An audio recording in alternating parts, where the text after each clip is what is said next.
है ये तो मेरे दियोर दी पेंट आ 200 रुपया बेचारे ਨੂੰ ਫੜਾ ਦਿੰਦੀ ਆ ਨਾ ਮੈਂ ਰੱਖ ਕੀ ਕਰਨੇ ਨੇ ਕੀ ਪਤਾ ਸੀ ਉਹਨੇ ਕਿਵੇਂ ਦਿਹਾੜੇ ਕਰਕੇ ਕਮਾਏ ਹੋਣਗੇ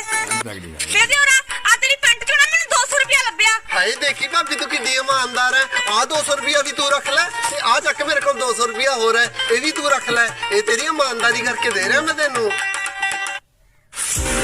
ਹੈ ਅੱਜ ਫੇਰ ਮੈਨੂੰ ਮੇਰੇ ਦਿਓਰ ਦੀ ਲੋਰ 'ਚ 500 ਰੁਪਇਆ ਲੱਭਿਆ ਪਤਾ ਨਹੀਂ ਆਏ ਪੈਸੇ ਕਿਉਂ ਛੱਡ ਦਿੰਦਾ ਚੱਲ ਫੜਾ ਹੀ ਆਉਣੀ ਆ ਦਿਓਰਾ ਅੱਜ ਤੇਰੀ ਲੋਰ 'ਚ ਮੈਨੂੰ ਫੇਰ 500 ਰੁਪਇਆ ਮਿਲਿਆ ਭਾਬੀ ਤੂੰ ਤਾਂ ਬਾਲੀ ਚੰਗੀ ਹੈ ਤੈਨੂੰ ਪੈਸੇ ਦਾ ਜਮੀ ਮੋਹ ਨਹੀਂ ਹੈਗਾ ਤੂੰ ਆ 500 ਵੀ ਰੱਖ ਲੈ ਆ ਚੱਕ 500 ਰੁਪਇਆ ਇਹ ਵੀ ਤੂੰ ਰੱਖ ਲੈ